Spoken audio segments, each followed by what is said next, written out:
to take place. Buenas tardes, estimados participantes. Bienvenidos a una nueva sesión del Diplomado de Derecho Tributario. En esta oportunidad nos acompaña la doctora Rosa Echevarría Sotelo, quien es abogada por la Pontificia Universidad Católica del Perú. Cuenta con un máster en tributación por la London School of Economics and Political Science en Reino Unido. Es asociada principal del Estudio Garrigues y es miembro del Instituto Peruano de Derecho Tributario y de la Asociación Fiscal Internacional. Estimada doctora, le cedemos el uso de la palabra. Muchas gracias a la Asociación B-Lawyer por invitarme a este evento. Ya tenemos varias experiencias colaborando y espero poder transmitirles algunas ideas fuerzas sobre lo que es la prescripción de la acción de la administración tributaria para determinar y cobrar deuda. Este es un tema que siempre trae cosas nuevas, como vamos a ver, hay nuevos pronunciamientos del Poder Judicial, cambios en el Código Tributario recientes en relación a la prescripción, así que vamos a empezar con la exposición. A ver. Vamos, me avisan si pueden ver mi presentación. Sí, doctora. Sí, Perfecto. se visualiza. El índice, un poquito de lo que vamos a tratar en esta sesión, empezando por lo más general y lo más importante, ¿no? Que es entender cuál es el fundamento de la prescripción, el fundamento constitucional, o sea, por qué existe esta figura en nuestra legislación. Y vamos a ver que claramente siempre nosotros nos acordamos, sí, en mi curso de Código Civil veía algo sobre la prescripción adquisitiva o la prescripción extintiva. Entonces, efectivamente es una institución que no es propia del derecho tributario, pero encuentra su razón de ser en muchos principios que sí son comunes al derecho en general, y no solo en Perú, en el mundo entero, ¿no? Hay muy pocos países, o que yo conozca ninguno, ¿no? Pero deben haber algunos que no tengan contemplada la prescripción en su legislación, pero son los menos, ¿no? La mayoría de países, y de hecho los que tienen sistemas tributarios muy avanzados, contemplan la prescripción de la deuda tributaria, con lo cual no es nada raro ni particular del Perú. Luego vamos a ver cuáles son los factores y los efectos de la prescripción, es decir, qué elementos tienen que existir para que se dé la prescripción y cuáles son las consecuencias de ese hecho. Algunas definiciones que han dado tanto el Tribunal Constitucional o el Tribunal Fiscal, etcétera, sobre lo que es prescripción en materia tributaria. Luego vamos a ver la importancia de la aplicación del principio de legalidad en los casos de prescripción, ¿no? Vamos a ver cómo este principio permea todo lo que tiene que ver con el cómputo de la prescripción, no solo los plazos, sino también los eventos de suspensión, de interrupción, etcétera. Algunas reglas específicas sobre cómo computar la prescripción. Ya sabemos que la prescripción requiere del transcurso del tiempo y de hecho eso es casi un ejercicio de determinar cómo ha ido evolucionando nuestro caso tributario, ¿no? Cuándo nació el derecho de SUNAT de cobrar y qué hechos podrían haber determinado que esa prescripción se interrumpa o se suspenda, y por tanto es importante tener en cuenta esas reglas específicas que nos da el Código Tributario. Y finalmente hablaremos de dos casos constitucionales, o sea, que llegaron al Tribunal Constitucional sobre prescripción y que han sido muy sonados en su momento, muy discutidos también, y siguen, digamos, generando expectativa, como vamos a ver. Ha habido un cambio de criterio en el Tribunal Constitucional al respecto, y vamos a comentar un poquito de ese tema también, y finalmente, bueno, la ronda de preguntas. Bien, sobre el fundamento constitucional de la prescripción. A mí me gusta siempre empezar estas discusiones sobre tributos, sobre impuestos, recordando cuáles son los bienes jurídicos que están en contraposición o que están en tensión al momento de definir cuándo una norma que tiene que ver con tributos es constitucional o no. Entonces hay dos grandes valores o o bienes jurídicos que la Constitución reconoce y que están directamente opuestos, pero que necesitan encontrar un equilibrio para que esa actuación del Estado sea constitucional, ¿no? La primera es el deber de contribuir que todos tenemos a las cargas públicas. O sea, el hecho de ser un ciudadano del Perú, una persona que disfruta y goza de la seguridad, la estabilidad que nos puede dar el país, buena o mala, ¿no? Los servicios públicos, los servicios esenciales, salud, educación, todo ello obviamente se puede conseguir gracias a los aportes de los contribuyentes. Y en ese sentido, la tributación siempre es una intervención del Estado sobre el derecho de propiedad privada, ¿no? Es pasar recursos privados hacia el erario nacional, es decir, se vuelven en recursos públicos. Entonces, sí es claro que todos los ciudadanos, tengamos más o tengamos menos, estamos llamados a contribuir, a colaborar con esas cargas públicas. Claramente ahí ya vienen otros factores como, por ejemplo, atender a la capacidad contributiva de cada uno, idealmente los impuestos tienen que gravar a quien tenga más, etc. Y siempre se discute si la prescripción atenta contra el principio de justicia en la tributación, es decir, si un contribuyente X tiene una deuda por impuesto a la renta de un año muy antiguo, digamos 2000 o 2001, es justo que por la prescripción se le exima de pagar esa obligación. ¿Sería justo o no? Y es ahí que viene el otro lado de la balanza, es decir, considerar qué cosa busca el legislador, y de hecho qué cosa buscó el legislador constituyente, ¿no? Al momento de regular lo que es los principios de tributación, es decir, qué se busca con la prescripción en materia tributaria. Claramente lo que se busca es dar seguridad jurídica, ¿no? Dar certeza, predictibilidad, es decir, eliminar situaciones de inestabilidad por un plazo indefinido. Nadie, digamos, lo que el sistema considera es que la sociedad no puede funcionar adecuadamente si no hay reglas claras sobre hasta cuándo es que el acreedor puede ejercer su acción de cobranza. Porque si no, digamos, podría ser una deuda que tiene 100 años y siempre estar ahí como una espada de Damocles la posibilidad de que el acreedor venga y me cobre, ¿no? Entonces quiere generar seguridad jurídica, otorgar certeza y predictibilidad, y también en doctrina, esto es, en doctrina se indica que la prescripción lo que también pretende cautelar de una manera indirecta es el principio de capacidad contributiva, ¿no? Y pensamos, ¿por qué? ¿Qué tiene que ver la prescripción con la capacidad económica? Y esto se aprecia en un ejemplo sencillo, ¿no? Imaginemos que una empresa generó ventas en un año espectacular, que le fue muy bien en ventas, digamos el año antes de la pandemia, ¿no? El 2019, el 2018, le fue excelente. Y luego viene la pandemia, ¿no? El COVID, o hay una disrupción tremenda en el mercado y sus ventas caen estrepitosamente.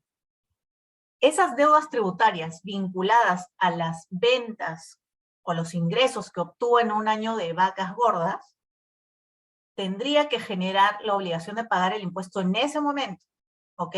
En ese ejercicio en que se manifiesta esa capacidad económica. Pero ¿qué pasa si SUNAT revisa esa declaración pues 6, 7, 8 años después, cuando esta empresa cayó en desgracia, las ventas se fueron al piso, y le exige una deuda vinculada a los ingresos generados en ese año que le fue muy bien? Probablemente ya no va a tener los recursos para hacer frente a esa deuda. ¿Por qué? Porque la capacidad económica se manifestó muchísimos años atrás, esos recursos se reusaron, se reinvirtieron, o bueno, se destinaron al negocio, y en el momento en que viene la administración a exigir, pues ya no existe la misma capacidad económica, ¿no? Y esto yo lo veo también vinculado al último elemento o factor que algunos autores señalan, ¿no? Que dicen, oye, si no hubiera prescripción, probablemente la administración tributaria no tendría ningún incentivo, la administración en general, ¿no?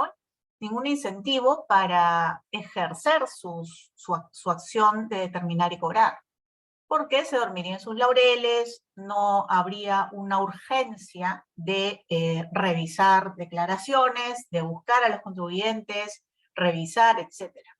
Es decir, lo que se busca es castigar la negligente defensa del interés público o la inacción de la administración.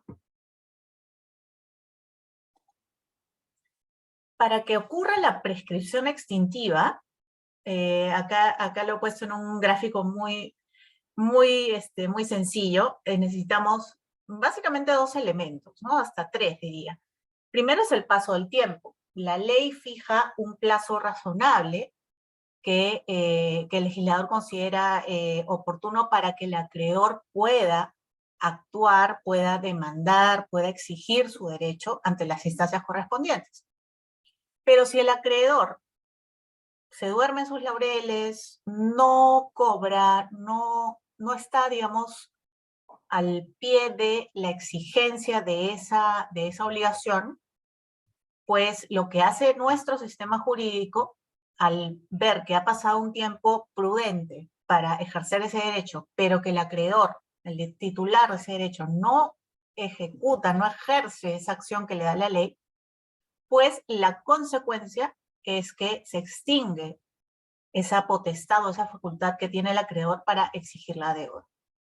Con lo cual se libera, ¿no? Entre comillas, se libera al deudor del pago de la obligación. Y acá hay un punto interesante y súper importante a notar, que es que a diferencia de la caducidad, que es una figura que existe, por ejemplo, en el derecho civil, en el derecho tributario no hay caducidad en sí. La única forma de eliminar una obligación tributaria o extinguirla es pagándola, o que haya, por ejemplo, una condonación por ley. Es decir, son pocos los supuestos para extinguir la obligación en sí. Con lo cual la prescripción lo que hace es no extingue el derecho del fisco ni la obligación del contribuyente, sino que lo que extingue es la facultad de la administración para determinar y cobrar la deuda. Por eso siempre nos referimos a la prescripción de la acción, ¿no? Muchas veces decimos la prescripción de la deuda tributaria. Sí, sería técnicamente incorrecto, porque lo que prescribe es la acción de la administración para cobrar, o para exigir, o para determinar, ¿no? Esta acción es la facultad o potestad de promover la protección jurisdiccional de un derecho subjetivo, ¿no? Es decir, son todas las facultades que le da el sistema jurídico a la SUNAT para poder fiscalizar, auditar, eventualmente modificar la determinación que hizo el contribuyente y posteriormente cobrar esa deuda.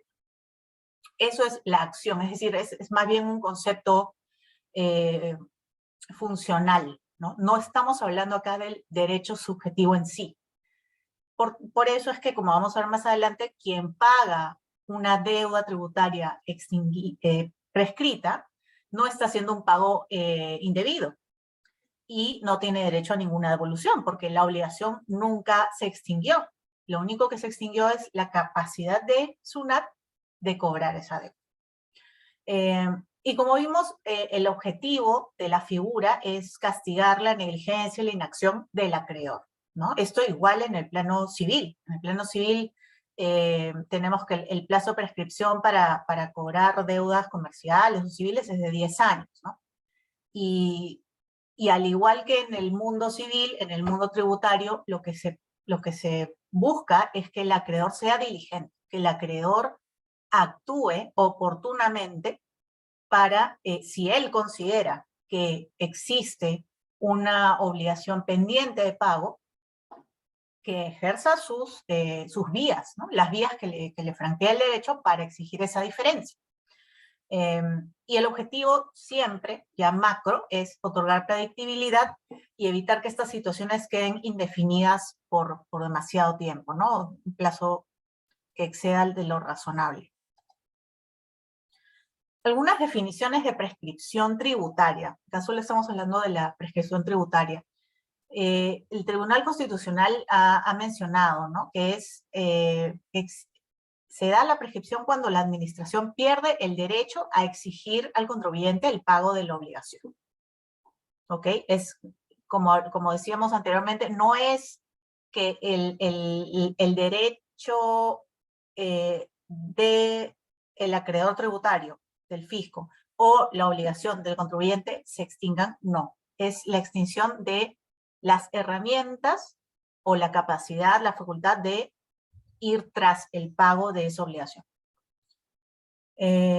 No supone la denegatoria del derecho en cuestión, sino solo la restricción del remedio procesal para exigirlo. Nuevamente distinguiendo muy bien entre lo que sería una prescripción y una caducidad, ¿no? La caducidad, como vimos, no existe en el derecho tributario. La Corte Suprema también ha resuelto varios casos sobre prescripción y también ha notado lo mismo, ¿no? En el derecho tributario también se distingue entre la obligación de pago y la acción de cobro. En ese orden, lo prescrito en el artículo 43 es la acción de cobro. Es decir, lo que se vuelve inexigible es la obligación, porque la prescripción no extingue la deuda, sino que al prescribir la acción de cobro, se vuelve inexigible. Y finalmente el Tribunal Fiscal, recogiendo acá, es una cita de un libro de Marcial Rubio, señala que la prescripción se presenta cuando hay una conducta de inacción durante el tiempo indicado en la norma y que genera la pérdida de la oportunidad para hacer valer algún derecho. Y siempre se destaca cómo esta figura persigue lograr seguridad jurídica y ese es su fundamento constitucional. Ahora, principio de legalidad y prescripción. ¿Por qué lo puse acá y lo quiero tratar con ustedes?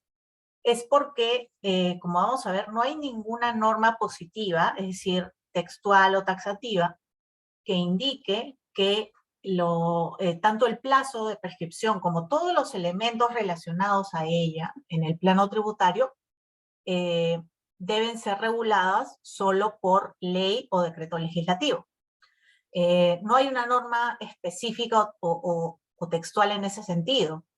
Si vemos la Constitución, siempre, bueno, se habla de crear, modificar o derogar el tributo o conceder exoneraciones.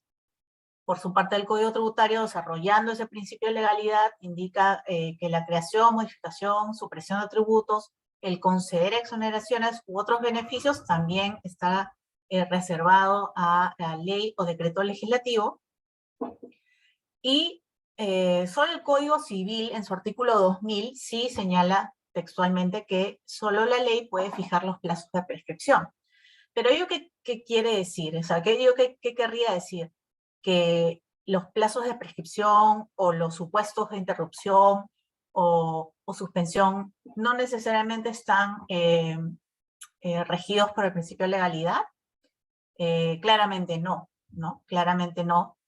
Y acá justamente voy a comentar un caso que se ha resuelto recientemente en la Corte Suprema, donde los jueces hacen una evaluación de cuál es la vinculación entre la prescripción y el principio de legalidad. Es decir, está bien, no hay una norma expresa que lo diga, pero cómo entender la regulación de la prescripción en términos de a través de qué medios, normas u otras fuentes podemos interpretar casos de prescripción tributaria. Y esto porque el Código Tributario sí permite la aplicación supletoria de otras normas que no sean las tributarias y de los principios del derecho, ¿no? Entonces, podríamos tal vez en el plano tributario aplicar de manera supletoria otras normas del Código Civil, por ejemplo, para interpretar cómo resolver un caso tributario en el que no, sobre prescripción, en el que no hay una norma específica que regule lo que estamos buscando. Esa es la duda que se planteó en el siguiente caso. Y es un caso en que SUNAT alegaba que el contribuyente había renunciado a la prescripción que ya había ganado por el hecho de haber solicitado un fraccionamiento de la deuda. ¿Ok? Entonces, esta es un poco la línea de tiempo y es real, para que vean lo antiguo de estos casos. Generalmente son casos muy, muy antiguos, que se resuelven, pues imagínense, no sé, 16 años, 20 años después, ¿no? La infracción la cometió el contribuyente en el año 2000, con lo cual la prescripción inició en el 2001. En el interín hubieron notificaciones, se le notificó una resolución de multa e incluso creo que se le notificó una resolución de ejecución coactiva, pero fueron notificadas en un domicilio que no era el contribuyente, con lo cual esas notificaciones fueron nulas y al ser nulas nunca surtieron ningún efecto respecto a la prescripción. Con lo cual la prescripción corrió sin ningún tipo de interrupción ni suspensión hasta el año 2005, año en que venció la prescripción.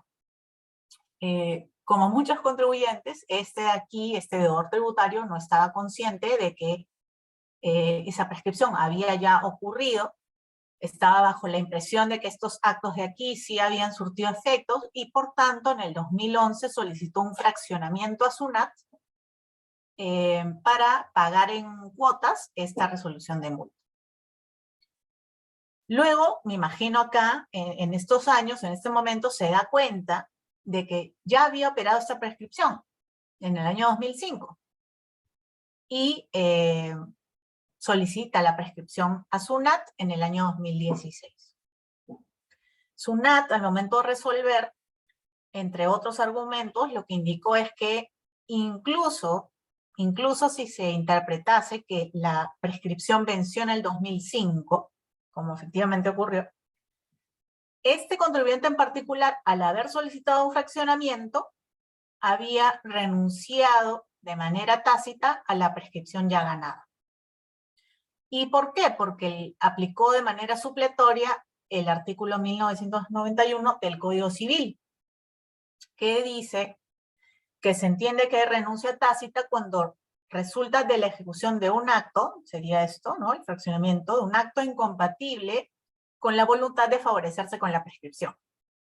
Entonces, lo que indica SUNAT, sí, o sea, tiene sentido, porque efectivamente, ¿quién podría pedir fraccionar una deuda que considera que ya no se le puede exigir?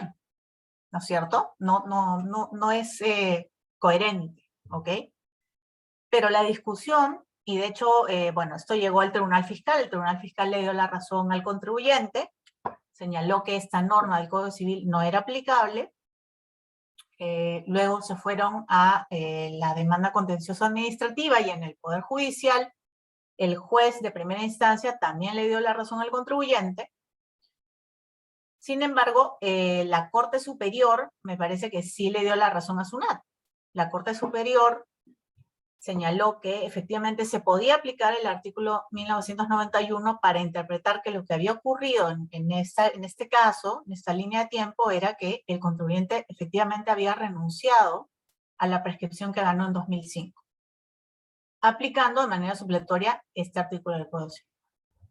Entonces, el caso obviamente llega a la última instancia y en esta sentencia, publicada a inicios del año, lo que resolvió la Corte Suprema, y de hecho se ha generado un precedente de observancia obligatoria, un precedente vinculante, lo que señaló es que el Código Tributario tiene reglas específicas sobre la prescripción, con lo cual no es posible aplicar de manera supletoria las normas del Código Civil. Que no existe una laguna, es decir, que no es que el Código Tributario haya omitido regular este aspecto, sino que lo que dice el Código Tributario es que quien paga una deuda prescrita no puede pedir la devolución. Es decir, quien cumple con una obligación prescrita, pues ya no tiene derecho a recuperar ese pago. Pero nunca señaló, el Código Tributario nunca lo señaló, que pueda existir algo así como una renuncia expresa o tácita de la prescripción ya ganada. Es decir, esta es una figura que no está incorporada en el Código Tributario y que por aplicación del principio de legalidad, Por eso es tan importante en los temas tributarios ceñirse de manera muy estricta al principio de legalidad. Que por aplicación del principio de legalidad, la ausencia de esa norma específica en el Código Tributario lo que indicaría es que no es posible que exista esa figura en el ámbito tributario. ¿Se habrá regulado para el ámbito civil? Sí, en el que las reglas son distintas. Las partes pueden concederse pretensiones, pueden negociar, transar. Aquí estamos hablando de obligaciones de derecho público. Y son obligaciones que tienen que estar específicamente reguladas al milímetro por la ley o decreto legislativo, es decir, normas con rango de ley. Y por tanto, finalmente lo que señalan o lo que fallan es que efectivamente este contribuyente, a pesar de que sí solicitó el fraccionamiento, esto no implicaba que hubiera una renuncia a la prescripción ganada. Con lo cual la prescripción del 2005 sí se mantiene y el contribuyente pues ya no estaba obligado a pagar esa multa.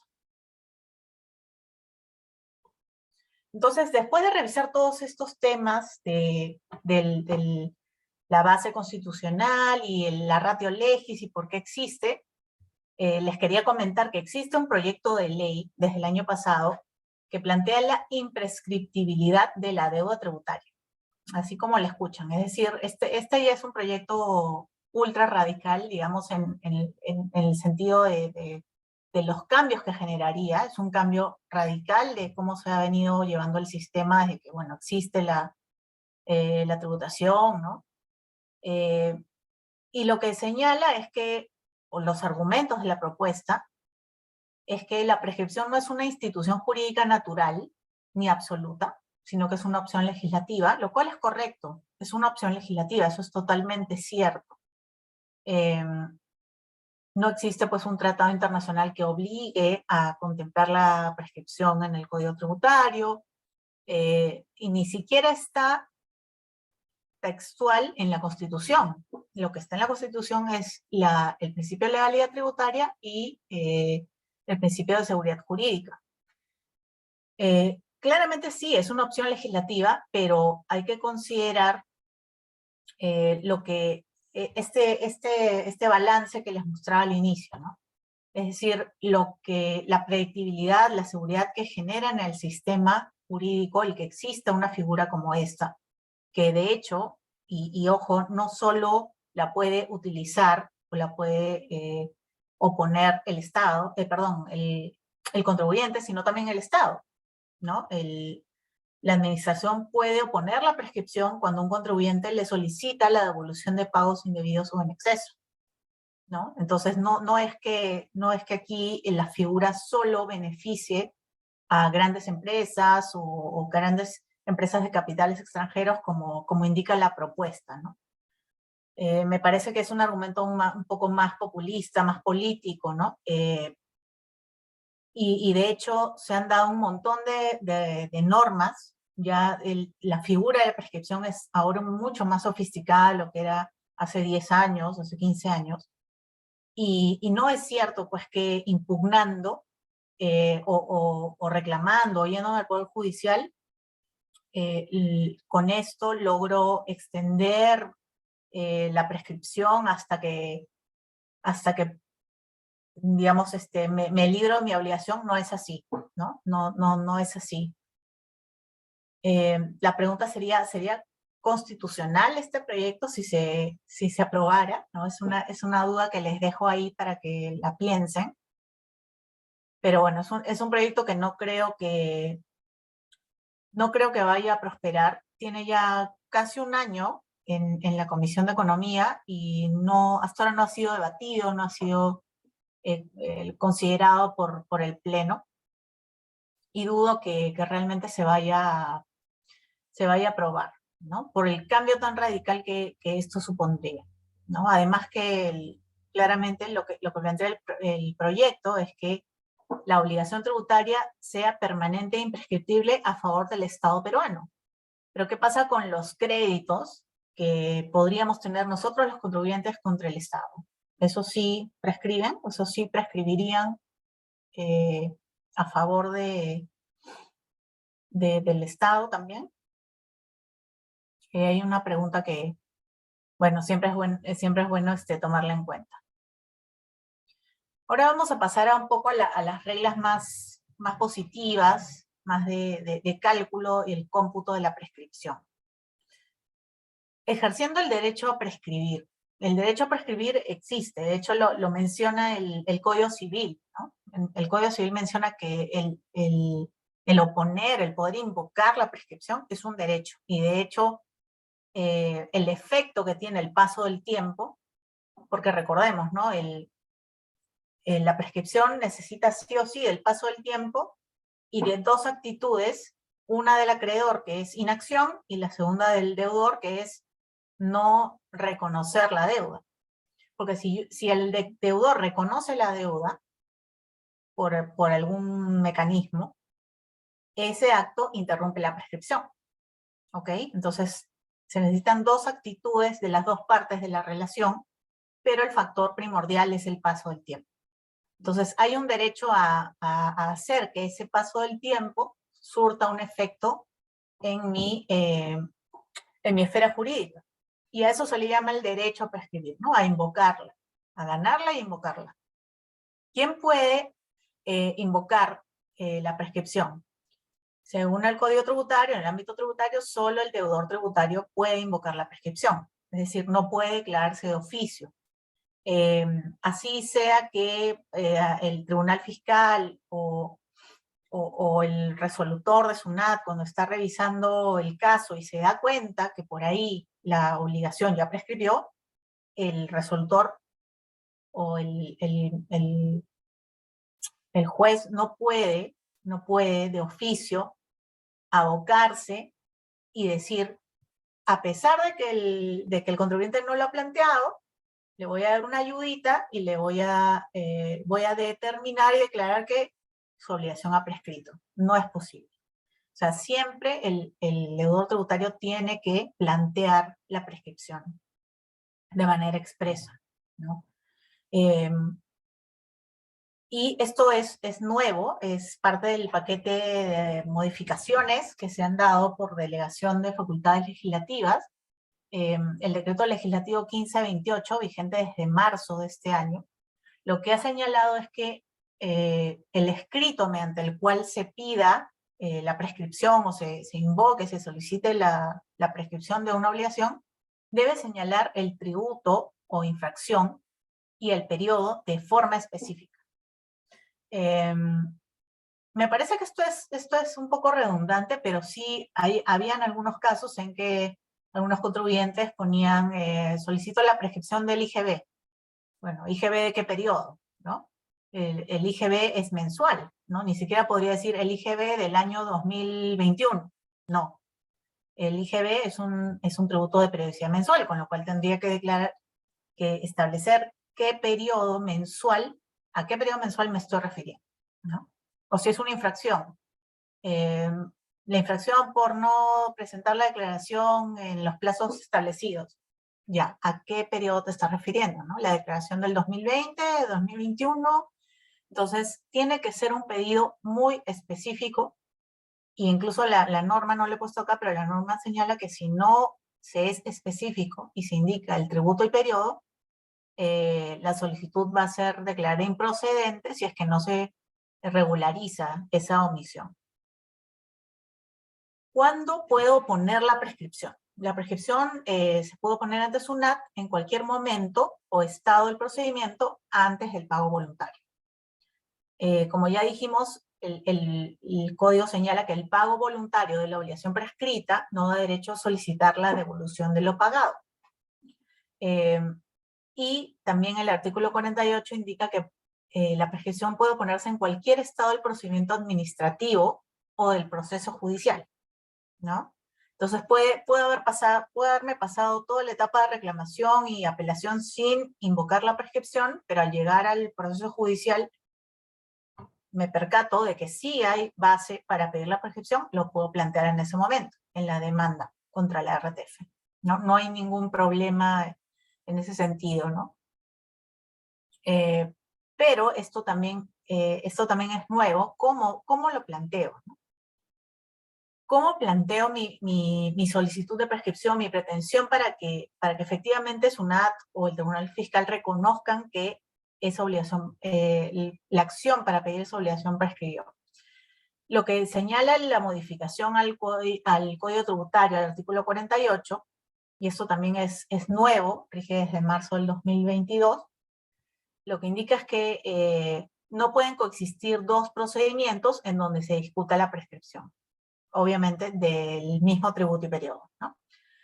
O lo solicitas a través de una solicitud no contenciosa, ¿ok? O lo solicitas en el marco ya de una reclamación o apelación contra un valor que determina deuda. No pueden plantearse las dos vías en paralelo.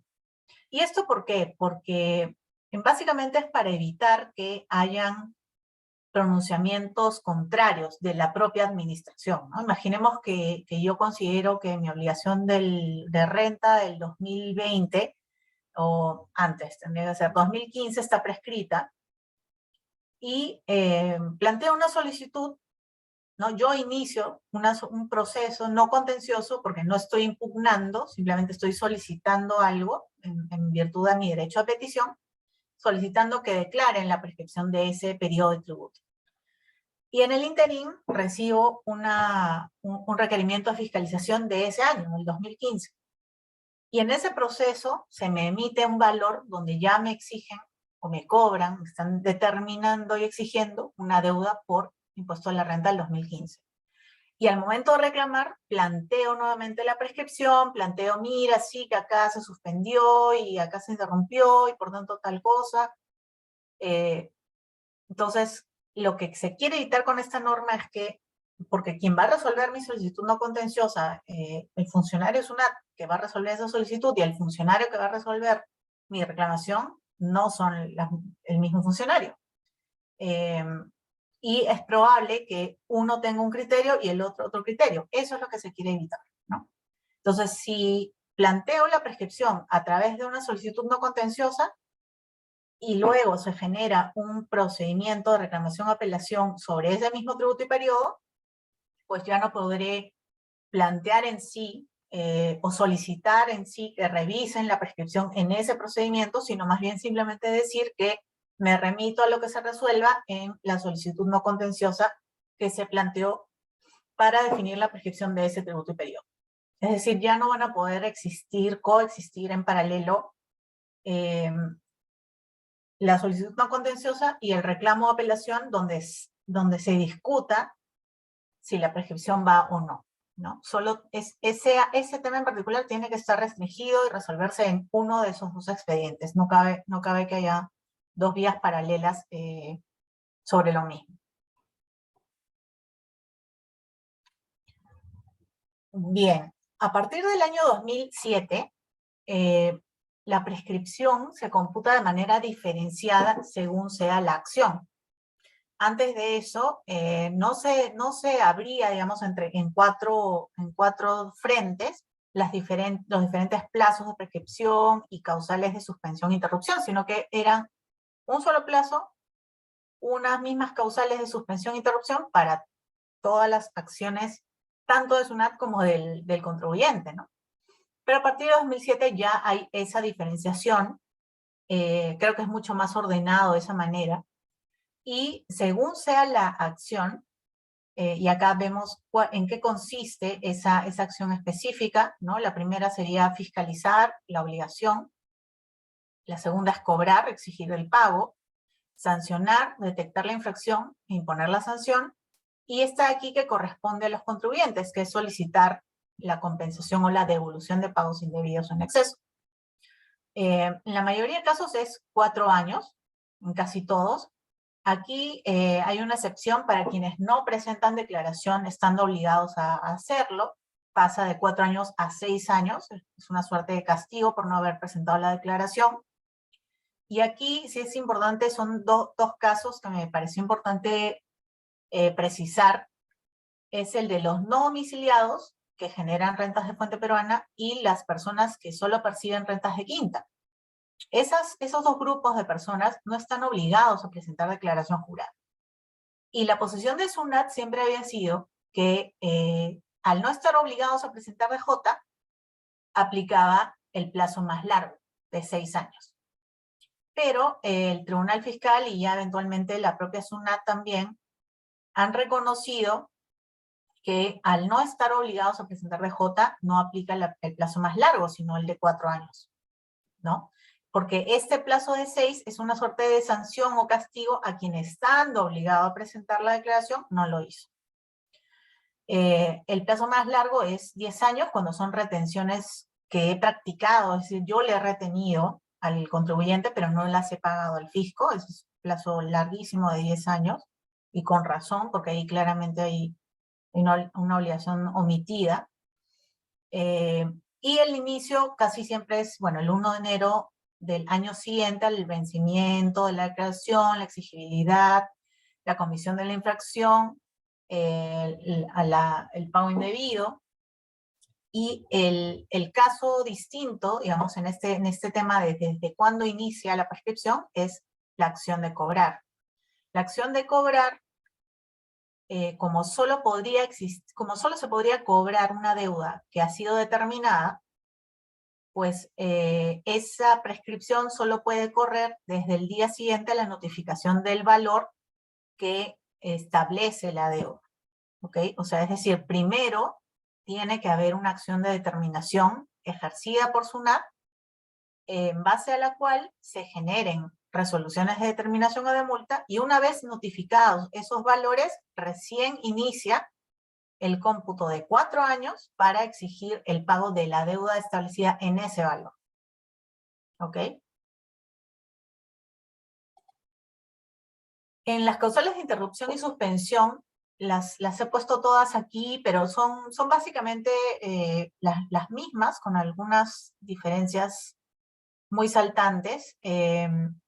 Los casos de interrupción y suspensión, por ejemplo, para determinar, ¿no?, la fiscalización, interrumpe cualquier acto, dice el Código Tributario, cualquier acto dirigido a la fiscalización o verificación del tributo o periodo, interrumpe la prescripción, ¿no? Entonces, en realidad, esta disposición lo que ha hecho es que en la práctica, pues una pueda interrumpir sucesivamente la prescripción, notificando requerimientos de auditoría, ¿no? Al plantearse una solicitud de devolución, también se estaría interrumpiendo la facultad de determinar. Con el reconocimiento de la obligación, también. Esto ocurre, por ejemplo, cuando se rectifica una DJ, cuando se rectifica la declaración jurada para incrementar la deuda, estoy reconociendo la obligación, eso interrumpe también la prescripción. Un pago parcial de la deuda también interrumpe esa prescripción, y una solicitud de fraccionamiento.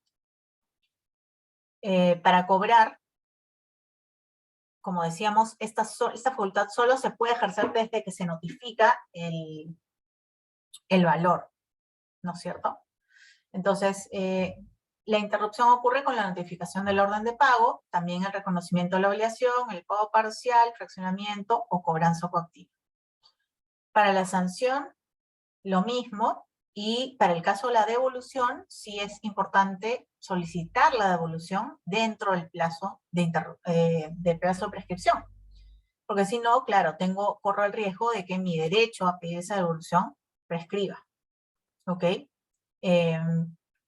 Y esto me hace acordar a colación de una RTF que ha salido hace poco, también de observancia obligatoria, que precisa, o reitera más bien, que los saldos a favor en general, ¿no? Por ejemplo, percepciones, retenciones del IGB, incluso saldos a favor del exportador, saldo a favor del impuesto a la renta, sí están sujetos a un plazo de prescripción para pedir la devolución o compensación, y es el de 4 años, ¿no? Anteriormente, hace muchos años, se entendía que yo podía arrastrar ese saldo indefinidamente, ¿no? Porque siempre todos los años lo iba colocando en la DJ y lo arrastraba y lo declaraba como saldo a favor. Pero esa mera declaración, o ponerlo meramente en la DJ, no hacía que la prescripción de mi derecho a pedir la devolución o compensación se interrumpa o se suspenda. Con lo cual, si pasaban 4 años o más desde que se generó el crédito, el saldo, y yo no lo solicito específicamente en devolución, pues corre el riesgo de que ese crédito prescriba. Y bueno, las causales de suspensión básicamente se refieren a la tramitación de procedimientos impugnativos contra los actos de determinación y cobranza de la administración. Mientras se resuelve, por ejemplo, una solicitud de devolución, también se suspende la facultad de cobrar o determinar cuando el contribuyente está no habido, o cuando existe un fraccionamiento vigente. Claramente no hay forma de acelerar la cobranza porque está sujeta al cronograma aprobado por el fraccionamiento. Cuando la administración está impedida de cobrar por ley, también. Este caso se hizo útil cuando pasó esto del COVID y la administración no pudo operar, ¿no?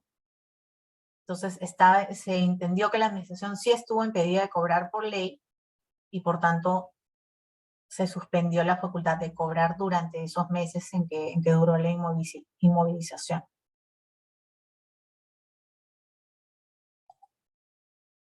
En el caso de la suspensión de la prescripción tributaria, hay 3 reglas específicas o especiales que sí quiero comentarles, ¿no? Porque son muy importantes. A partir del 2007, la nulidad de los valores, es decir, una vez pasada la etapa de reclamación, apelación o incluso al llegar a la demanda al Poder Judicial, si el resolutor declaraba la nulidad de esa resolución de determinación o de esa resolución de multa o de, digamos, todo el proceso de fiscalización, ¿qué pasaba con el efecto que tuvieron esos procedimientos de reclamación, apelación, en el cómputo de la prescripción? Es decir, si el valor que originó mi impugnación es nulo, el proceso impugnativo, el proceso que llevó a su declaración de nulidad también debería ser nulo y por tanto no debería surtir efectos. Esa era una posición también válida, pero a partir del año 2007 ya el Código Tributario de manera expresa, ¿no? Y justamente considerando que era una interpretación válida, que la nulidad del valor afectara también al procedimiento o a la impugnación que llevó a la declaración de nulidad, también sea afectada por esa nulidad. A partir del 2017 se cambia el Código Tributario para precisar que la suspensión que opera durante la tramitación de esa reclamación o apelación o demanda no es afectada por la declaración de nulidad de los actos administrativos o de la fiscalización. ¿Ok? Con lo cual, esto también es una regla que favorece a la administración porque puede declararse nulo un valor después de un proceso de 10 años y esos 10 años van a mantener se va a mantener suspendida la prescripción a pesar de que el valor que originó esa impugnación resultó ser nulo, ¿no?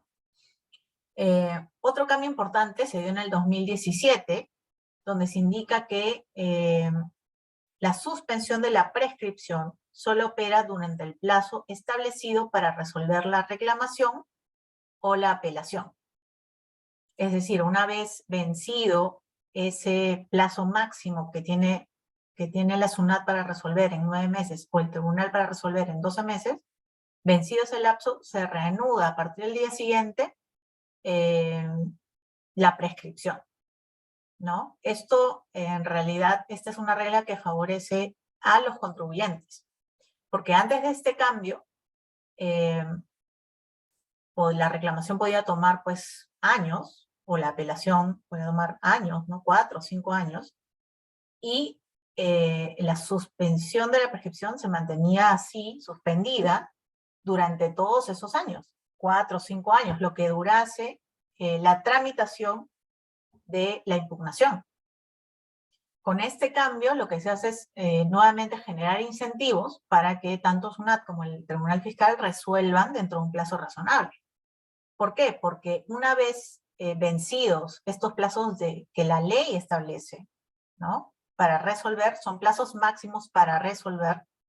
Una vez vencidos estos plazos, esa suspensión se levanta. Es decir, la prescripción va a continuar corriendo. Y eso favorece, obviamente, a los contribuyentes. Y en el caso de las causales de suspensión vinculadas a una fiscalización parcial, donde solo se revisa un tema puntual en relación al tributo y periodo, se precisa que la suspensión de la prescripción solo va a tener efecto sobre ese aspecto del tributo y periodo fiscalizado.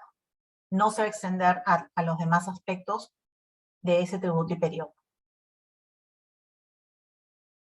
Ahora, pasando a los casos constitucionales que les comentaba, relativos a la prescripción, vamos a empezar por el caso, fue una demanda de inconstitucionalidad contra el decreto legislativo 1421.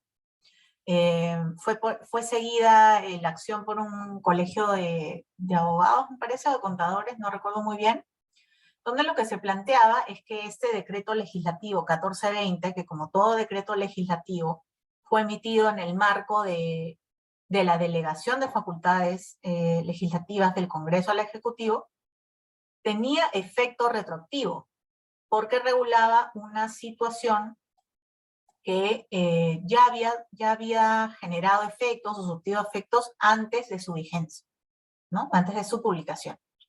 Entonces acá tenemos la línea de tiempo, y más o menos lo que quería acá explicar es cómo fue evolucionando la legislación, o sea, cómo fue evolucionando la regulación del Código Tributario específicamente sobre esto que les decía de diferenciar las dos acciones, la acción de fiscalizar o determinar y la acción de cobrar, y sus diferentes causales de interrupción, suspensión, y desde cuándo se empieza a computar esa prescripción. Porque recordemos que antes del 2007, toda la prescripción en general, no se distinguía qué acción, la prescripción en general tenía un único comienzo, y iniciaba desde el 1 de enero del año siguiente a la exigibilidad de la obligación o el vencimiento de la DJ, según sea el caso.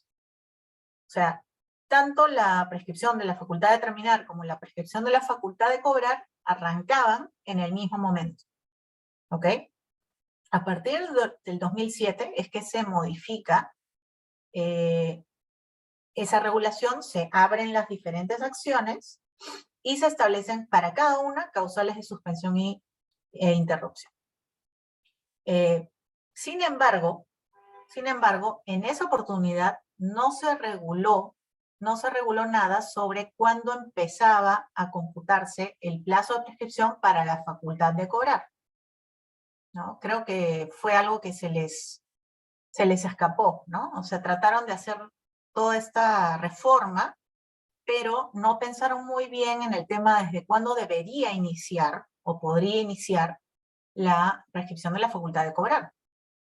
Y recién en el año 2012, en septiembre, se modifica el Código Tributario para incorporar un nuevo y distinto comienzo para el plazo de la prescripción de la facultad de cobrar, que es desde el día siguiente a la notificación del valor. ¿Ok?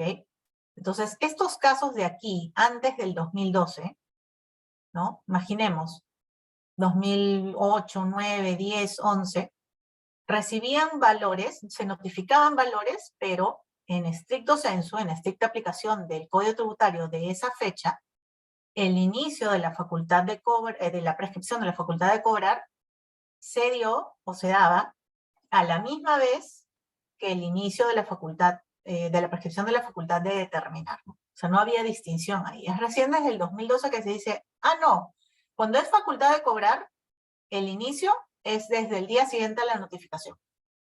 Y esto fue un cambio, un real cambio. ¿Qué pasó cuando algunos casos que se dieron por aquí llegaron al Tribunal Fiscal? En el 2017 se emite una resolución de observancia obligatoria que indicó que el inicio de la prescripción de la facultad de cobrar deuda anterior al 2012, si la de aquí, contenido en una resolución de multa o determinación notificada luego de esta fecha, se rigió por el artículo 44 antes del cambio. de cambio en 2012 y no resulta aplicable un nuevo comienzo por la notificación de los valores. Claro. O sea, como dijimos, antes de este cambio, la prescripción de la facultad de cobrar ya había iniciado. Había iniciado en la misma oportunidad en que inició el cómputo de la prescripción para la facultad de determinar. Entonces, esa fue la posición del Tribunal Fiscal, claramente a favor de los contribuyentes. Y es por eso que el Ejecutivo, el gobierno, en ese entonces, en el 2018, aprovechando facultades delegadas por el Congreso, emite un decreto legislativo donde en su primera disposición transitoria indicó que para los procedimientos en trámite, en trámite en este momento, ¿verdad? En el 2018, el inicio de la prescripción de la facultad de cobrar deudas contenidas en una resolución de determinación o multa notificadas a partir de esta fecha del cambio del Código Tributario, se computa a partir del día siguiente de su notificación. Es decir, un criterio opuesto, ¿no? Totalmente opuesto al que había fallado aquí el Tribunal Fiscal. Y es por eso que en 2019 pues, se presenta la demanda de inconstitucionalidad contra esta disposición, indicando que lo que se pretende regular con esta disposición es un hecho cumplido antes de 2018, es decir, antes de su emisión. Son hechos cumplidos, es decir, si se notificó la resolución de determinación o de multa aquí, es un hecho cumplido, ya surtió efectos. ¿Y cuáles fueron sus efectos? Pues dar inicio a un nuevo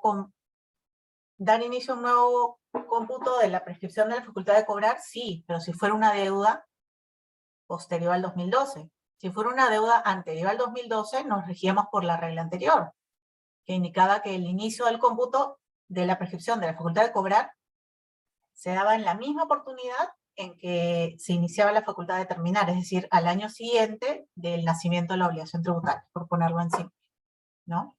Entonces, lo que se intentó hacer con esta norma es un poco parchar la situación que se había generado acá, ¿no? Y obviamente dejar sin efecto este criterio del Tribunal Fiscal de observancia obligatoria que favorecía a los contribuyentes. Y finalmente, ¿qué resolvió el Tribunal Constitucional? Declararon infundada la demanda por mayoría de votos, a pesar de que habían 2 votos que señalaban que sí había un efecto retroactivo de la norma. Los otros 4 magistrados lo que señalaron es que no había efecto retroactivo, que simplemente estaban regulando consecuencias de relaciones y situaciones jurídicas existentes al tiempo de su entrada en vigencia, y que la norma en sí no hacía sino insistir en la aplicación de la teoría de los hechos cumplidos y observar el principio de no retroactividad, ¿no?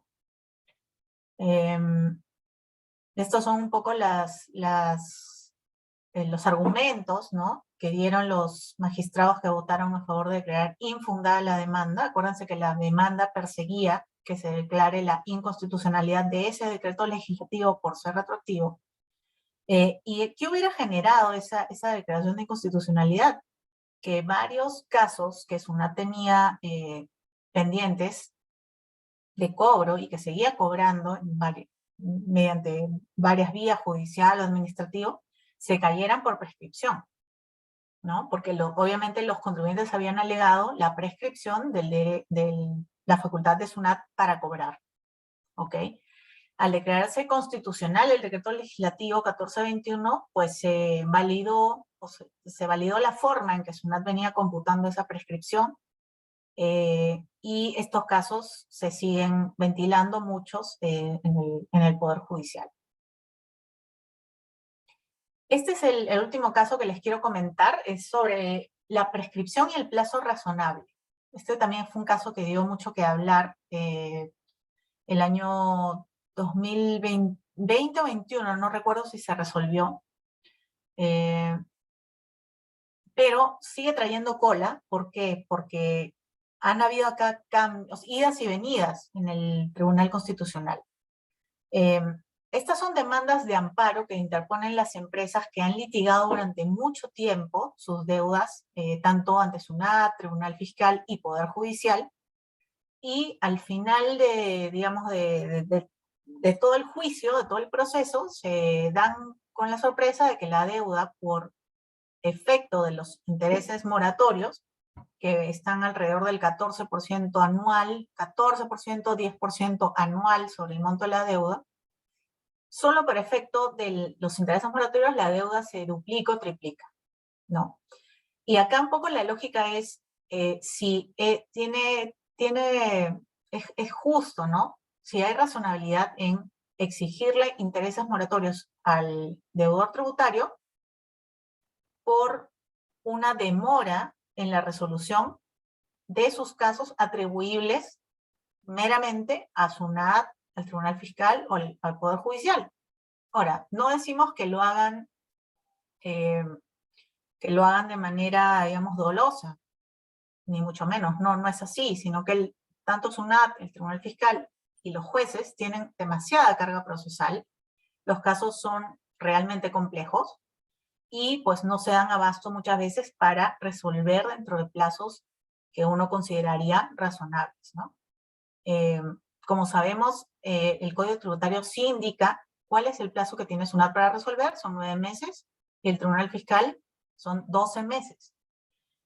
Una vez transcurridos esos plazos, la deuda ya no genera intereses. A partir de, no recuerdo si es 2010, 2012, se hizo un cambio al Código Tributario para que una vez vencido el plazo máximo para resolver impugnaciones, se deje de computar o agregar intereses moratorios con la tasa normal, con la TIM, y simplemente lo que permite la ley es que durante el tiempo que exceda ese plazo razonable, o el plazo legal más bien para resolver reclamaciones y apelaciones, se aplique un factor de actualización de la deuda por inflación, ¿no? Ya no la TIM, ya no la tasa de interés moratorio, 14, 10% anual, sino una actualización por inflación que este año está alta, el año pasado también, más o menos está entre el 4, 5 por ahí, antes era muy baja, era 1%, 2% o menos. Entonces, pero esto fue un cambio que se hizo desde hace pocos años. Entonces, ¿qué pasaba con los años anteriores? Por ejemplo, esta deuda de esta empresa que planteó la demanda era de los periodos 2000 y 2001. Fíjense qué antiguos. Entonces, la fiscalización inicia en 2002 y hubo un incremento brutal de la deuda solo por la demora de la administración en resolver sus recursos de reclamación y apelación. ¿Ok? SUNAT siguió obviamente computando los intereses moratorios, incluso por el periodo que abarcan las resoluciones declaradas nulas, ¿no? Y por tanto el contribuyente lo que señalaba es que ese cobro de intereses era confiscatorio y significaban una transgresión al derecho a ser juzgado en un plazo razonable. ¿Ok? Entonces, ¿qué pasó en este caso?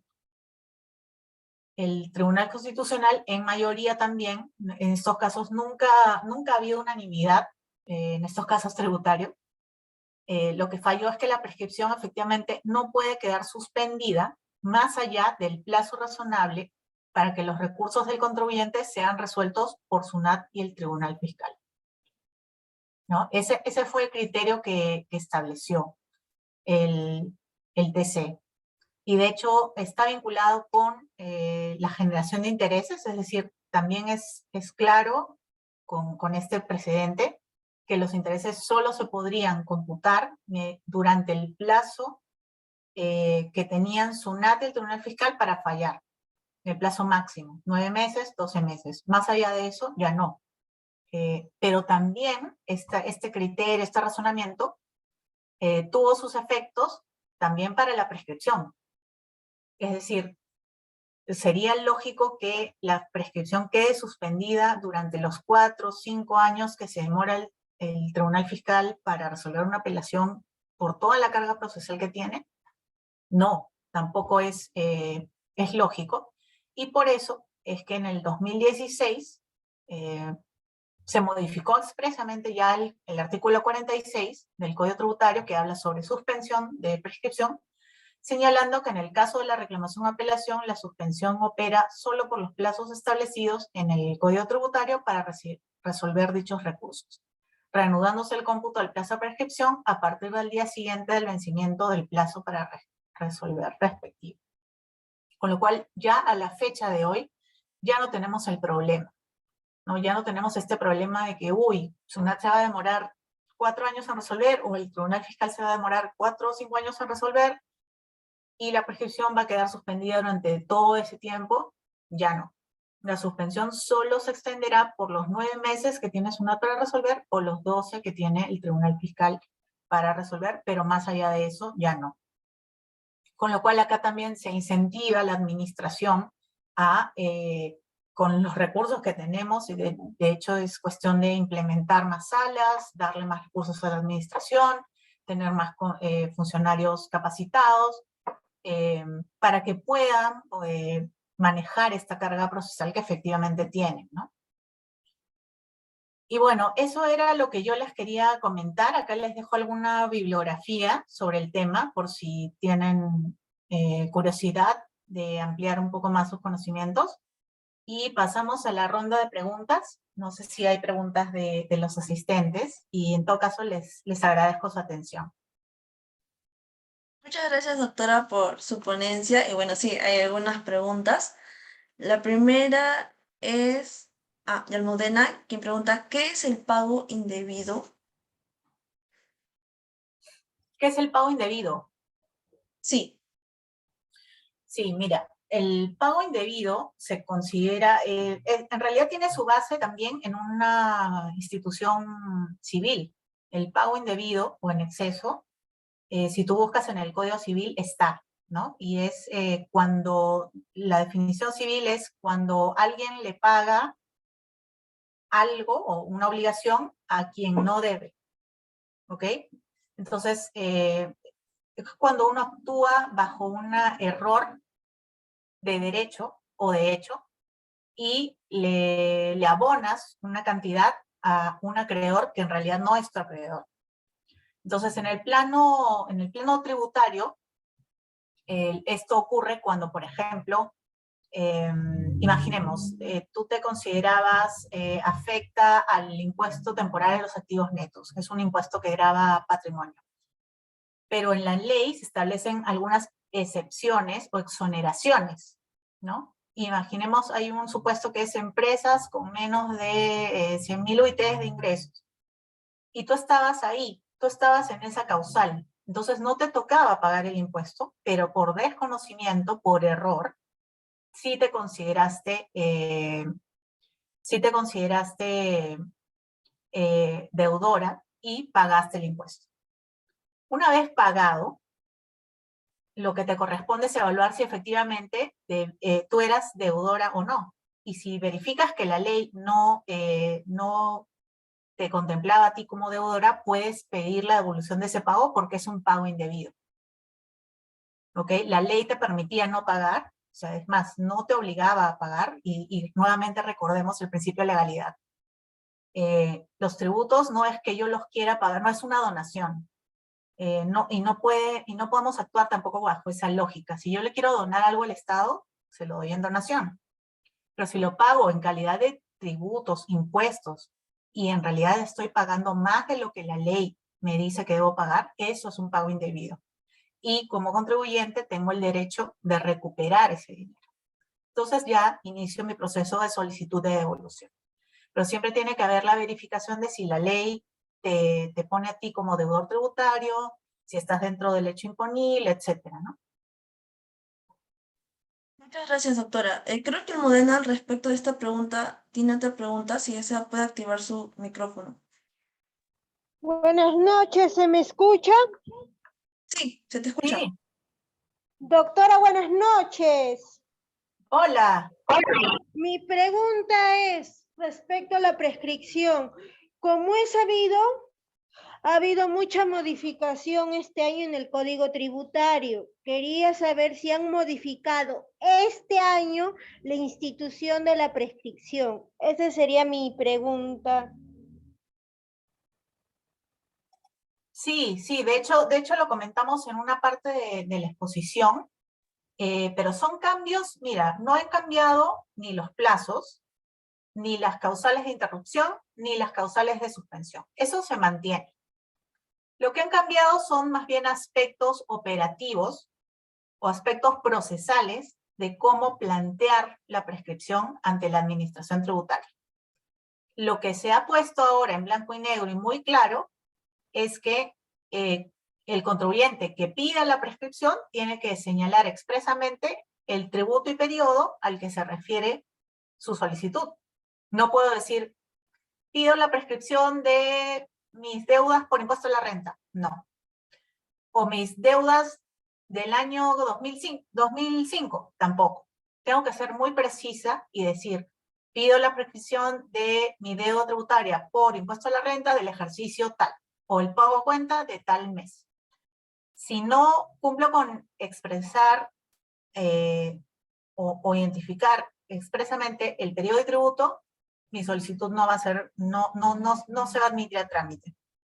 Y el segundo cambio es, tiene que ver con que ya no es posible mantener dos procesos en paralelo ante SUNAT donde pida lo mismo. Es decir, no puedo solicitar la prescripción y luego plantear una reclamación donde mi argumento fundamental sea la prescripción y estoy pidiendo que la definan allí. No, ya no puedo hacer eso. O la planteo en la reclamación o la planteo en una solicitud no contenciosa.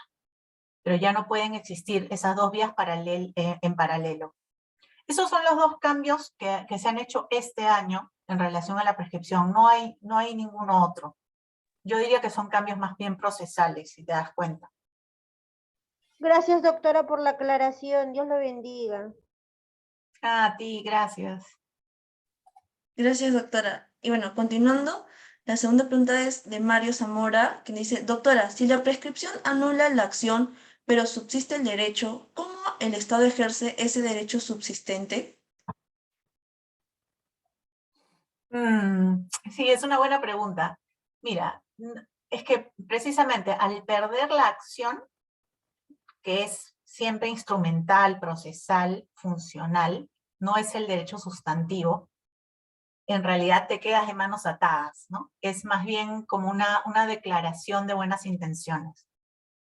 La obligación no desaparece, el deudor, si fuera, digamos, responsable, ¿no? Ético o lo que sea, o siente la obligación o el deber de pagar esa deuda, pues lo hará.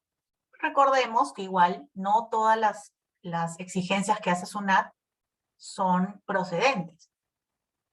SUNAT muchas veces me dice, oye, tú me has declarado 10, pero yo creo que debes 20, no 10. Y yo digo, no, ¿por qué 20? Y ahí empiezo a impugnar, empiezo a dar mis argumentos. Es decir, no es que cuando hablamos de prescripción, muchas veces se piensa que es deuda que yo he declarado, y no es así.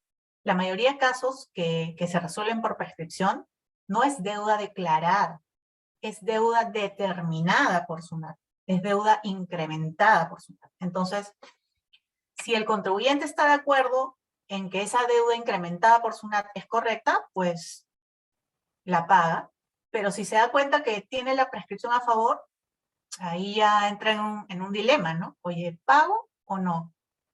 Pero si no estoy de acuerdo, no lo pago. Lo impugno y en mi impugnación digo que está prescrito. Con lo cual, SUNAT ya no tiene canal, no tiene vía para exigirme. Pero podría ser que el contribuyente diga, oye, ha prescrito, sí, pero ¿sabes qué? Prefiero no hacerme problemas, prefiero pagar, no estoy de acuerdo, pero no me importa, pago. Justamente por eso el Código Tributario dice, quien paga una obligación prescrita no tiene derecho a devolución.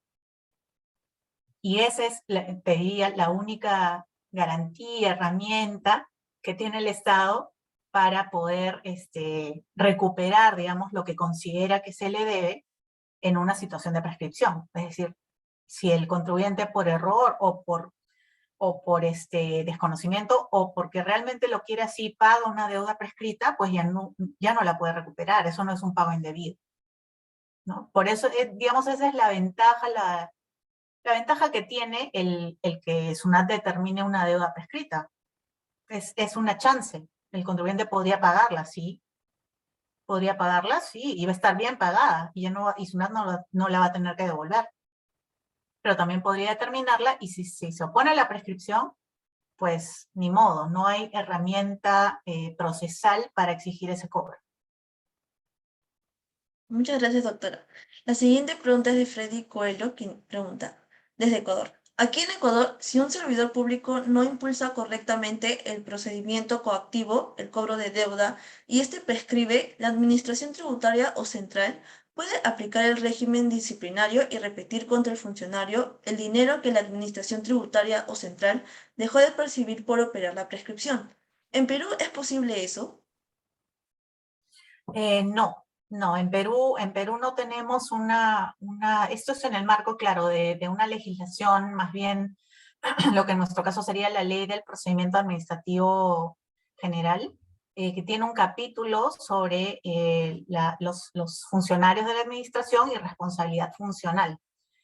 Pero, digamos, el dejar pasar por prescripción la oportunidad de cobrar o recuperar o terminar una deuda tributaria no es considerada una falta funcional. Es decir, el funcionario no va a responder ni como sanción, ni mucho menos reembolsando el dinero. Me parece una medida, mira, es extrema, pero debe ser súper efectiva. Y precisamente lo que yo decía, lo que la prescripción busca es generar esos incentivos en la administración tributaria, en los jueces, en los funcionarios de SUNAT, para que hagan su trabajo y lo hagan con la diligencia debida, ¿no? De verdad que en Perú nos pasamos años en fiscalizaciones, años reclamando y pugnando porque no hay esos incentivos. La prescripción sola no ha generado los incentivos suficientes, y también poniéndome yo en el lugar de la administración, no hay los recursos humanos y tal vez económicos, técnicos para, digamos, soportar esta gran carga procesal que tiene la administración, con lo cual, a tu pregunta, de frente, en Perú no hay una sanción de ese tipo. Se considera que, tal vez yo creo que es un tema de contexto. Sabemos que en Perú los recursos son limitados, con lo cual no podríamos exigirle al funcionario que, por ejemplo, revisa 100 empresas, que trabaje tan rápido como para que no se le escape uno, dos o tres por prescripción. O sea, eso como que se entiende, ¿no? Se entiende que la carga es mucha y por eso no se sanciona a ningún funcionario por ese tema. Muchas gracias, doctora. La siguiente pregunta es de Modena, quien dice, doctora, ¿por qué no existe la prescripción de oficio? ¿Por qué la prescripción es a pedido de parte? Mira, esta regla también está en el Código Civil. En el Código Civil también se indica que el juez no puede declarar de oficio la prescripción, tiene que ser el propio deudor quien la oponga. Y yo creo que es un tema de justicia, porque, a ver, o sea, la prescripción claramente beneficia al deudor y perjudica al acreedor. Eso es de todas maneras, de hecho. Entonces, sería un poco injusto que el resolutor o el juez, a pesar de que el deudor, por eso el deudor tiene que ser consciente de su derecho a prescribir y tiene que invocarlo, porque no es un, digamos, derecho fundamental, no, es una herramienta procesal, es una excepción que el deudor puede como no puede usar. Porque yo les decía, quien paga una obligación prescrita está bien pagada. No hay nada que discutir ahí. Entonces, tiene que haber conciencia del deudor de querer beneficiarse de esa excepción o de esa herramienta. Entonces, lo que un poco creo que busca la norma es equilibrar la cancha, ¿no? Equilibrar la cancha y decirle al resolutor, al juez, si a ti no te lo piden específicamente, tú no tienes por qué aplicar una norma que beneficia una situación jurídica subjetiva, es decir, que le da un salvati, un beneficio al deudor, si él no lo invoca, tú no se lo puedes dar. Porque no es un derecho fundamental en sí, es, como les digo, una herramienta procesal. Y quien considera que tiene derecho a ella, pues la tiene que invocar. Creo que es más bien para equilibrar la cancha y no generar perjuicios grandes a los acreedores, ¿no? Es decir, y también es un tema de que sí, la prescripción, imaginemos, estamos hablando de lo tributario, y en lo tributario yo creo que hay mucha deuda que el deudor no reconoce que debe. Muchísimo de eso, si no, no impugnaríamos. Pero en el plano civil me queda claro que hay deudores que saben que deben, que tienen su contrato y que simplemente no quieren pagar. Entonces, ¿la prescripción aplica a ellos? Sí, también. O sea, también aplica a gente que sabe que debe, que no discute la deuda, pero que simplemente no paga, ¿no? Como se dice, el perro muerto. La prescripción aplica tanto a ellos como a los que señalan, oye, yo no te debo esa deuda, que es básicamente todo lo que pasa en derecho tributario. Entonces creo que es más bien para no favorecer indebidamente a los deudores de mala fe, ¿no? Me pareciera que va por ahí, y un poco para equilibrar la cancha entre el acreedor y el deudor. Muchas gracias, doctora. La siguiente pregunta es de Marco, que dice, buenas tardes. ¿Cuál es la diferencia entre caducidad y prescripción y entre exoneración e inafectación? Ok, mira, la exoneración y la inafectación, el efecto es el mismo. La diferencia más grande es que en la inafectación el sujeto no configura o no realiza, no perfecciona el hecho imponible. Es decir, no llega a completar el supuesto descrito en la norma para que se genere la obligación tributaria. Esa es una inafectación, digamos, natural, ¿no? Por ejemplo, si hubiera un impuesto a solo las personas rubias, yo claramente no calificaría ahí. Entonces estoy inafecta. Yo no califico en el hecho descrito por la norma. Hay otras inafectaciones que sí lo que hacen es te sacan del ámbito por disposición de la ley. ¿Y cuál es la diferencia con la exoneración? Es que la inafectación es de carácter permanente. La ley, por ejemplo, del impuesto a la renta inafecta a las fundaciones sin fin de lucro. Y como las ha inafectado para siempre, nunca van a tributar el impuesto hasta que se cambie la ley. Sin embargo, las asociaciones sin fines de lucro, que son muy parecidas a las fundaciones, no están inafectas, están exoneradas. Y al estar exoneradas, el beneficio solo dura, por ejemplo, hasta el 31 de diciembre del 2022. Y todos los años se va renovando. Es decir, es temporal. El efecto es el mismo, que no pagan el impuesto. La diferencia más grande es que es el plazo, ¿no? La temporalidad de las medidas. Creo que había otra pregunta, ¿no? Diferencia entre caducidad y prescripción. Claro, la caducidad es más bien una institución que se ve mucho en el derecho civil, y lo que logra es extinguir el derecho o la obligación. Es decir, es como que un poder mucho más grande que el de la prescripción. La prescripción solo extingue la acción para poder cobrar, para poder perseguir mi crédito. La caducidad extingue el derecho del acreedor y el deber o obligación del deudor. ¿Ok? Pero en derecho tributario no existe caducidad. O sea, la única forma de extinguir mi obligación es pagándola, o que salga una norma perdonando, condonando las deudas con carácter general, y no hay más, ¿no? Más bien caducidad hay a veces en derechos administrativos, en licencias, permisos, en algunos planos, en algunas figuras civiles, pero no en el derecho tributario. Porque es una figura, fíjate, mucho más extrema. O sea, no es que eliminas solo la acción, estás eliminando la obligación. Lo sustantivo de la relación jurídica se extingue. En la prescripción no, es solo la herramienta procesal para recuperar tu derecho. Muchas gracias, doctora. Bueno, la siguiente pregunta es, en materia tributaria no aplica el principio de que el juez conoce el derecho?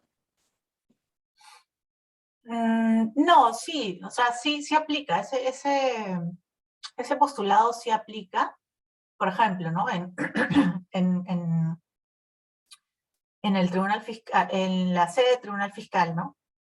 El tribunal fiscal tiene que aplicar todas las fuentes del derecho, ¿ok? Todas las fuentes, la ley, la doctrina, la jurisprudencia. Pero en el caso de la prescripción, ojo, la prescripción tiene un efecto procesal y un efecto, como se diría, funcional.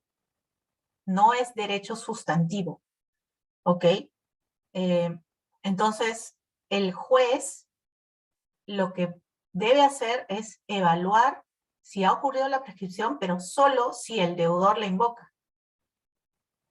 Solo si el deudor la invoca. Entonces, si el deudor no conoce que ganó la prescripción o por ahí no lo vio, no lo invoca, el juez no es que esté dejando de aplicar una ley que debe aplicar, no. Porque precisamente el ordenamiento lo que le dice al juez es, tú solo vas a aplicar este capítulo de prescripción si el deudor te lo pide, porque es el deudor quien se va a beneficiar. Y tú, de motu propio, de oficio, no puedes perjudicar la situación del acreedor sin que el deudor lo haya pedido, ¿no? Es un poco eso. Muchas gracias, doctora. La siguiente pregunta es, ¿en qué se diferencia la interrupción con la suspensión de la deuda tributaria? Ya, mira, la interrupción es un poco más grave, así como yo las diferencio porque es más grave, porque la interrupción hace que se renazca, se reinicie el plazo de la prescripción.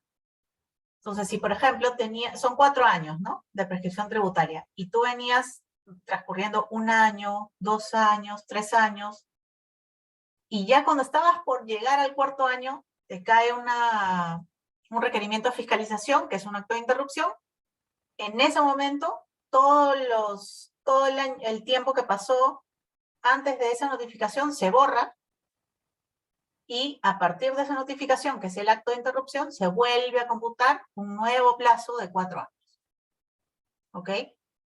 Es decir, la interrupción lo que hace es reiniciar el plazo de prescripción. Todo lo que pasó anteriormente a ello se borra como si nunca hubiera existido, y cuando ocurre la causal de interrupción se vuelve a computar 4 años más. En cambio, en el caso de la suspensión, si te das cuenta, son procesos, son hechos que duran durante un tiempo establecido. Por ejemplo, la reclamación, la tramitación de una reclamación, la tramitación de una apelación, demora mínimo sus 9, 12 meses, ¿no? Es un lapso de tiempo. La interrupción tiene un efecto puntual, es un hecho que ocurre y surta sus efectos en ese momento, en un solo día. Las causales de suspensión son procesos largos, son lapsos de tiempo o causales que tienen como efecto que ese tiempo que dura ese proceso, ese hecho, no se compute dentro de la prescripción. Esa es un poco la diferencia. Muchas gracias, doctora. Y bueno, para culminar, hay un par de comentarios, me gustaría saber su punto de vista. Primero es de Almudena, quien menciona que con respecto al proyecto de ley mencionado, considera que la seguridad jurídica está en peligro. ¿Qué piensa usted? Sí, yo creo que sí. Mira, no solo en el plano tributario, esto yo creo que ya es un tema que toca a muchos aspectos de nuestra vida jurídica, institucional, incluso ya a nivel constitucional, ¿no? O sea, las constituciones pueden variar, pueden cambiar, pero yo creo que nuestros políticos no aprecian, y muchos de nosotros también como sociedad, no apreciamos el valor que tiene la seguridad jurídica, la predictibilidad y la certeza en la generación de una sociedad estable, con estabilidad y con y con incentivos para que no solo los extranjeros, sino también los peruanos podamos invertir en nuestro país con reglas claras. Sin reglas claras, y eso no es un tema de países, de culturas, sin reglas claras nadie hace nada. El hombre necesita, el hombre, la mujer, ¿no? El ser humano necesita predictibilidad y certeza. Si bien hay gente que, bueno, se arriesga, hay muchos, yo soy muy aversa al riesgo, entonces necesito calcular las variables, qué va a pasar en adelante, hasta cuándo voy a tener dudas sobre cómo se va a resolver esto o lo otro. O sea, lo necesito para tomar decisiones tanto de negocio como decisiones de vida, ¿no? Entonces, sin tener esa certeza, esa seguridad jurídica, y mucho más en lo que es reglas jurídicas, ¿no? Es imposible tener, yo creo, instituciones estables e incentivar la inversión, ¿no? Que es algo que tanto necesitamos. Entonces, sí, en el tema tributario las reglas siempre cambian. Eso es un tema que siempre ha existido, pero cambian porque tienen que evolucionar. Sin embargo, hay principios que no deberían cambiar, ¿no? Hay principios que se deberían respetar. Y uno de esos es el de seguridad jurídica. Entonces, ese proyecto de ley me queda claro que si se aprueba, digamos, sí, va a incrementar la recaudación, probablemente, pero va a generar mucho menos incentivos en nuestros funcionarios, ¿no? Nuestra administración tributaria para hacer un trabajo a conciencia, diligente, eficiente, porque ya no va a haber una herramienta que puedan usar los contribuyentes para exigir, para demandar que las revisiones, las fiscalizaciones y las cobranzas se hagan en un plazo razonable, ¿no? Pero sí, yo creo que es un problema de todos los ámbitos ahorita, no solo del tributario. Muchas gracias, doctora. Y bueno, Freddy Coelho comenta, la imprescriptibilidad de deudas tributarias, así como cualquier potestad sancionadora, vulneraría los principios de eficiencia administrativa, además que fomentaría la corrupción y la ineficiencia recaudadora. En Ecuador sí se ha discutido de esto. ¿Cuál es su postura, quizá con respecto a nuestro país? Sí, mira, estoy completamente de acuerdo en lo que tú señalas. Efectivamente, no, ahorita estamos especulando qué pasaría en Perú si las deudas tributarias no prescribieran, ¿no? Yo creo que pasaría lo que tú estás diciendo. Habría mucha más corrupción, habría mucha más desidia, inacción, ningún tipo de incentivo para, para ejecutar los deberes, porque son funciones, no es que, o sea, los ciudadanos, los contribuyentes también tenemos derecho a una administración eficiente. Y eso lo dice también el Código Tributario, lo dice toda la doctrina, porque no podemos funcionar con una administración deficiente. Y en Perú la verdad que habíamos mejorado muchísimo hasta ahora. Yo creo que SUNAT es una de las instituciones que más se mantiene en términos de eficiencia y buenos funcionarios. Pero, digamos, estas propuestas salen de los políticos, no ha salido de SUNAT. Salen de políticos que creen que con borrar un artículo ya se arregla todo y no es así, hay que pensar en las consecuencias. Y si en Ecuador se ha planteado esta posibilidad y se ha visto que son más los perjuicios que generaría que los beneficios, yo creo que esa conclusión también podría aplicar al Perú, porque somos en términos de sociedad y sistema jurídico muy parecidos, ¿no? Muchas gracias, doctora. Bueno, esas han sido todas nuestras preguntas y comentarios. Y agradecerle una vez más por parte del equipo de Bill Lawyer por acompañarnos en esta tarde, en esta noche ya. Y esperamos contar con usted en una siguiente oportunidad. Súper agradecida con ustedes, y sí, espero colaborar con ustedes muy pronto. Gracias. Muchas gracias, doctora, y buenas noches. Y bueno, gracias a nuestros participantes. Nos reencontramos el jueves a las 6 de la tarde. Buenas noches con todos. Buenas noches, doctora. Chao, chao.